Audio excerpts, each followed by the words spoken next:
Good morning.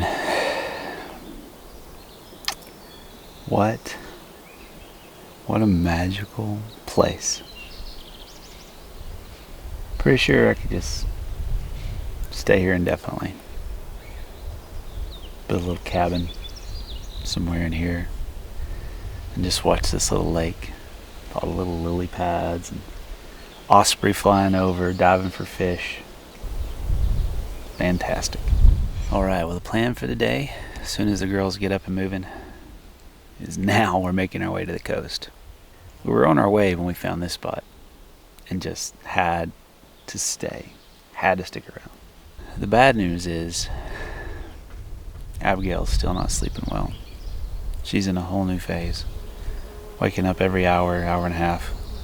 So Sarah is just beat, trying to balance ensuring that everybody's rested versus trying to make good time too, and it's really difficult right now. Thankfully, having this trailer helps quite a bit. A little less effort on the setup and tear down. So, all that being said, hopefully we'll make the coast today.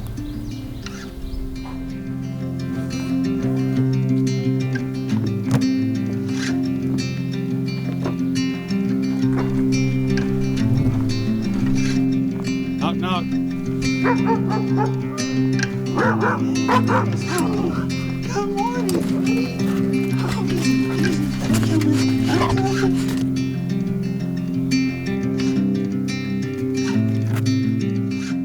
If you've been following this story, then you know we've spent the past couple of days traveling with our longtime friends, Keith and Maggie, along with some new friends, George, Snow, and their 2 kids. Today, we're parting ways with our travel companions as they head further north, while we slowly make our way west to the Pacific coast. See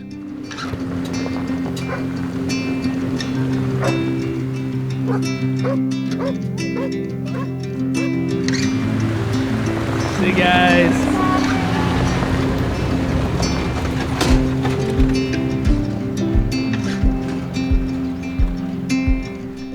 It's just me and you now.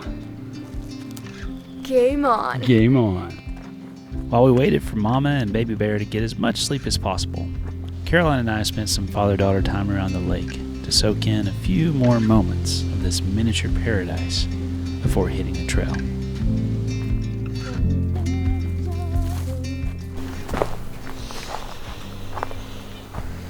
Now what? You want some coffee? Yes.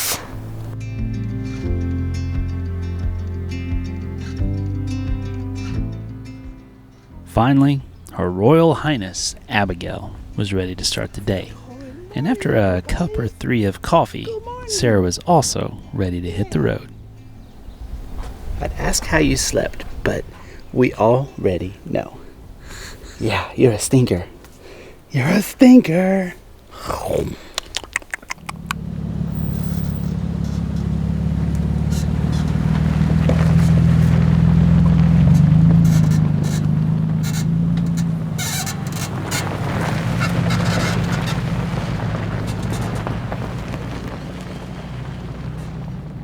Well, good morning. How are you feeling? A little better with some coffee in me now. How was last night? Definitely in the top 5 of worst nights ever. That's rough. I wonder what is up this phase.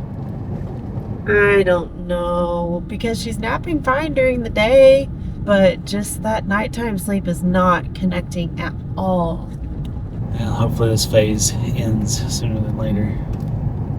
Well, we're going on a week and a half, so yes, it would be nice to have it end sooner than later. Well, thank you for doing all you do. Well, thanks for picking up my jobs around camp. I appreciate that. If I could feed her, I'd do that too, but that's all on you. If you could feed her, I would let you too. All right, well, let's get out of this dusty, beautiful forest and head for the coast. Get some surf breeze going.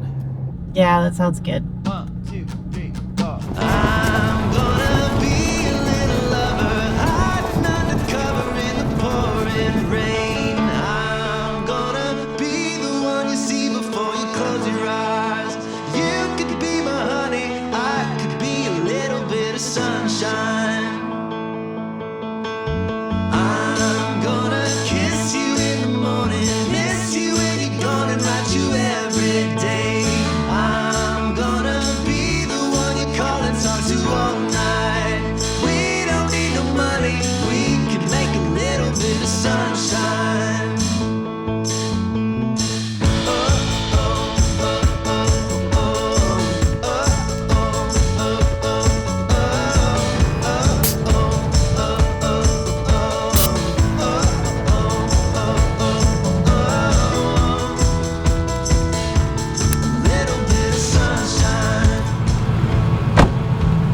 go to the beach. To the beach. I'm gonna be the one you see before you close your eyes. You could be my honey, I could be a little bit of sunshine.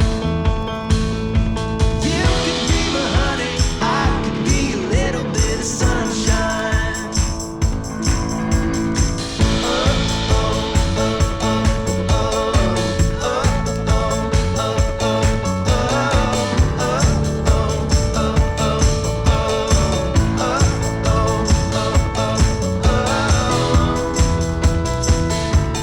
Little bit of sunshine.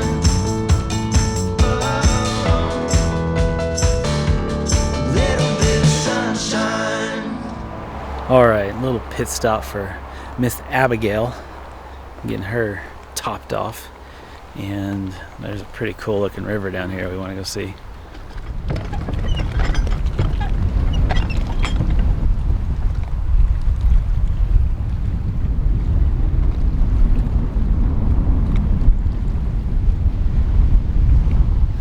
So one of our strategies whenever things get a little difficult is Mama gets some alone time. So I got the girls over here in the GX.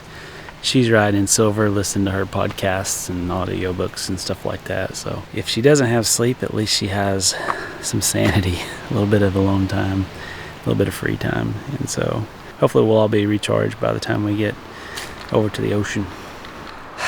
Traveling with a baby, it's awesome when it works.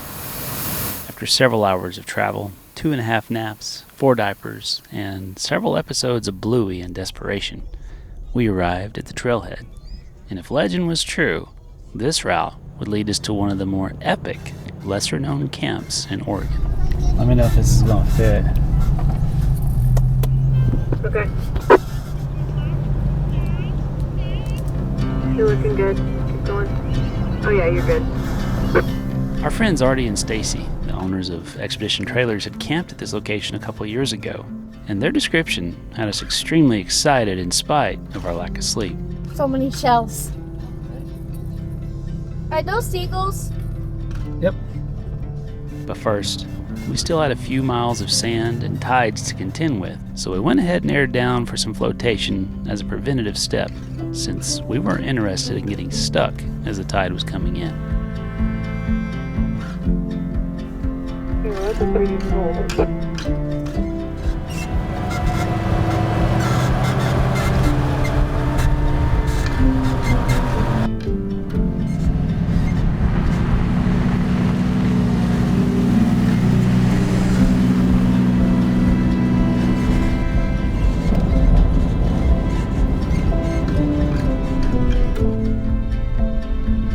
Needless to say, our excitement was growing as we worked our way through some tight trails, soft sand pits, and questionable stretches of soggy beach. Finally, we would have our epic beach camp and kick back for a day or two to get some much needed rest. But as we rounded the corner, we came to a stop as someone with a Russian accent began shouting at us to come over. How's it going? I know you! After a bit of a chat, we found out that this was a fellow overlander who had just left the expo a few days before and came here with a similar lead.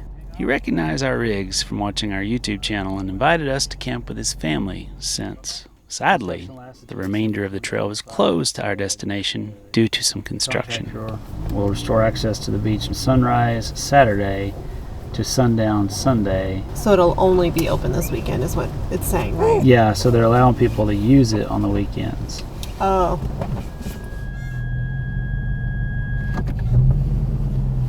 All right, well, our grand plan, our hot tip on a spot to go to didn't pan out just because the last time those folks were here was 2 years ago and there's been some changes.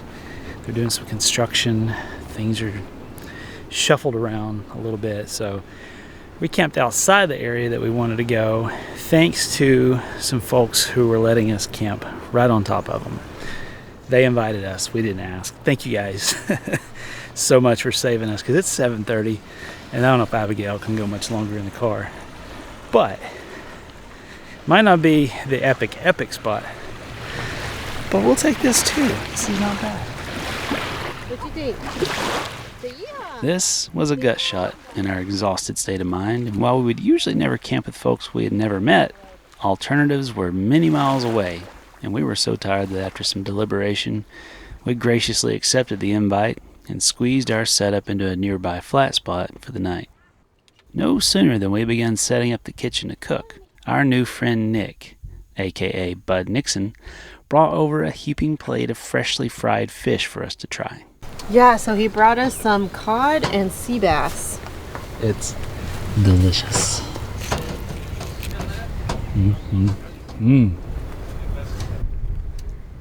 I can tell you right now, folks, this was probably some of the best fried fish we had ever tasted. And after a few pieces, it was obvious we weren't going to need to cook at all. Well, except for Caroline, who opted for some SpaghettiOs, since fish just isn't her thing. What you making? SpaghettiOs. SpaghettiOs? You didn't want some sea bass? No. Fish not your thing? No. You're a little too old for us to trick you into thinking it's chicken nuggets, right? Yeah. She's like, why do these chicken Flashback. nuggets have bones? Do you flashback? Yeah.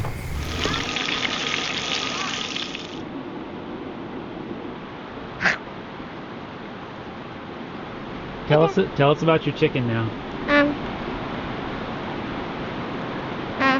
The chicken, my favorite part about it is the crispy. The crispy? Yeah.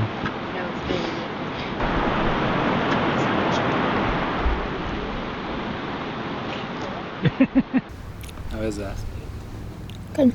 Perfect. Yeah. After setting up camp, we joined Nick and his family around the campfire, while the kids spent the evening playing with crabs that had come in with the tide.